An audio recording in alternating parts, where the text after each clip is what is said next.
Hey guys, আমি Swarnanka and welcome to the new episode of my channel. তো এখন এই ভিডিওতে কিছু আপডেট নিয়ে কথা বলবো। তো প্রথম যে আপডেটটা নিয়ে কথা বলবো সেটা হচ্ছে একটা সব থেকে বড় আপডেট, এবং এই বছরের বাংলা সিনেমার ক্ষেত্রে এটা একটা বড়সড় ব্যাপার হয়ে গেল। সেটা হচ্ছে দেবের যে 2016 সালে শুটিং করা হয়েছিল ধূমকেতু সিনেমাটা কৌশিক গাঙ্গুলি পরিচালনায়, সেই সিনেমাটা এত বছর পর 9 বছর পর আসতে চলেছে। আগস্ট মাসে সেকেন্ড উইকে সিনেমাটা রিলিজ করবে, এবং এই সিনেমাটার টিজার যে রয়েছে সেটা কালকে আসছে। এবং দীর্ঘ অনেক বছর পর, সকলেই জানো কত বছর পর, আমি আলাদা করে বলছি না, দেব এবং শুভশ্রীকে আমরা একসঙ্গে পরপরটা দেখতে পারবো। এবং এটা একদম শেষবার, সকলেই মুখে মুখে এটা চলছে, এবং শেষবার অবশ্যই, কারণ এনারা আর তো সিনেমা করেন না। আমার মনে হয় না এনারা ভবিষ্যতে আর কোনো সিনেমাতে একসঙ্গে কাজ করতে পারেন। এখন কী হবে ভবিষ্যতেই জানে, আবার হতেও পারে এরকম কোনো কিছু একটা অন্যরকম যদি কিছু হয়ে যায়, দেখা যাক কী হয়।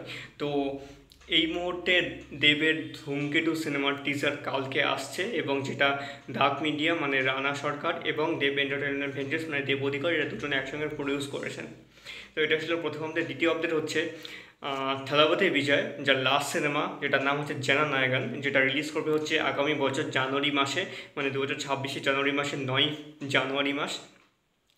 জানুয়ারি রিলিজ করবে। সেই সিনেমাটাতে ববি দেওল আছেন, পূজা হেগড়ে আছেন, থালাপতি বিজয় তো অবশ্যই আছেন, এবং আমাদের প্রেমালু সিনেমার যে হিরোইন ছিল তিনিও এখানে রয়েছেন, এবং আরও অনেক আর্টিস্ট রয়েছে এই সিনেমায়।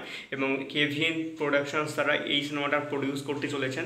এবং এই সিনেমাটার পুরোপুরি শুটিং কতটা হয়েছে এই মুহূর্তে আমার হচ্ছে পুরো খবরটা নেই, তবে বহু অংশই শুটিং হয়ে গেছে এবং প্রায় শেষই সম্ভবত, আর কিছু অংশ বাকি রয়েছে বা নাও থাকতে পারে, কনফার্ম জানি না।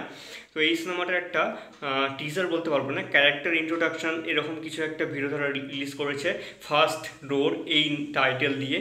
এবং যেখানে আমরা দেখতে পাচ্ছি যে থালাপতি বিজয় একদম পুরো সোয়াগ নিয়ে আসছে, এবং এসে পুরো বসে, তারপর ভিলেন যারা রয়েছে, ভিলেনের সহকারী, তাদেরকে মেরে টেরে বসে মোচের মধ্যে তাও দিচ্ছে। তারপরে থালাপতি বিজয় আসছে, নাম আসছে, এরকম ব্যাপার।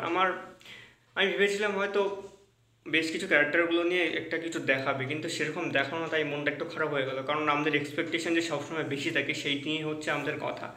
তো বেশ ভালোই লাগলো ক্যারেক্টার ইন্ট্রোডাকশন টিজার বা ফার্স্ট রো যেটা তারা রিলিজ করেছে। দেখা যাক সিনেমাটা কেমন হয়। অবশ্যই থালাপতি বিজয়কে উদ্দেশ্য করে এই সিনেমাটা যখন বানানো হবে, এবং তাকে উদ্দেশ্য করে যখন বানানো, তখন অবশ্যই তার ফ্যান বেসটাকে ক্যাটার করার জন্যই এরকম সিনেমা অবশ্যই তারা বানাবে। যেরকম গোট বানানো হয়েছিল, ভারিসও বানানো হয়েছিল, লিও বানানো হয়েছিল। দেখা যাক কেমন হয় সিনেমাটা জননায়কন। তো জনগণের নায়ক যখন এরকম একটা কিছু কাজ করতে চলেছে, এবং অবশ্যই তিনি এখন রিয়েল লাইফে যেরকম কাজ করছেন সেই থেকেই তার এই ছবিটা খুব দারুণভাবে ইন্সপায়ার্ড অবশ্যই বলা যেতে পারে। তো তার দুটো পোস্টার রিলিজ করেছে, আমি থাম্বনেলে একটা পোস্টার দিয়েছি, আর একটা পোস্টার যেটা রিলিজ করেছে সেটা হচ্ছে একদম পুলিশ সেক্রেটারি ছিল, সেটা আমি আর দিলাম না, কারণ থাম্বনেলটা সেরকম ভালো দেখাবে না তাই। তো তোমরা যারা দেখেছো সেই রোডটা কেমন লেগেছে কমেন্টে জানিও। এটা আসলে হচ্ছে দ্বিতীয় আপডেট। থার্ড আপডেট হচ্ছে অনিরুদ্ধ রয় চৌধুরীর বহু বছর পর বাংলা সিনেমা আসছে, যেটা আগের বছর আপডেট এসেছিল, ডিয়ার মা সিনেমাটার নাম। এবং যেই সিনেমাতে লিড রোল প্লে করছেন হচ্ছে জয়া আহসান, চন্দ্রন রায় সান্যাল, শাশ্বত চ্যাটার্জি, ঋদ্ধিমা চ্যাটার্জি, অনুভা ফতেপুরিয়া, সোনালী গুপ্তা বসু, বিশ্বজিৎ চক্রবর্তী, সায়ন মুন্সি, পদ্মপ্রিয়া, অহনা এবং নন্দিকা দাস, যিনি হচ্ছেন অ্যাজ এ চাইল্ড অ্যাক্টর এই সিনেমাতে কাজ করেছেন, এবং যিনি আমাদের কিছুদিন আগে রিলিজ হয়েছে শুভশ্রী গাঙ্গুলি এবং জিতু কামাল এবং কৌশিক গাঙ্গুলির সিনেমা, যেটা ইন্দ্রদীপ দাশগুপ্তর সিনেমা ছিল গৃহপ্রবেশ। সেই ইন্দ্রদীপ দাশগুপ্তেরই মেয়ে এই সিনেমায় কাজ করেছে অ্যাজ এন চাইল্ড অ্যাক্টর, সে এখানে ডেবিউ করেছে সিনেমাতে। তো এই সিনেমাটা রিলিজ করছে হচ্ছে 18ই জুলাই, বর্তমানে পোস্টারটা রিলিজ করেছে। পোস্টারটা বেশ ঠিকঠাক ভালোই মনে হয়েছে। তো এই ছিল আজকের আপডেট। কেমন লাগলো অবশ্যই কমেন্ট করে জানিও। ভালো লেগে থাকলে চ্যানেলটিকে সাবস্ক্রাইব করে দিও। আবার দেখা হবে পরের ভিডিওতে।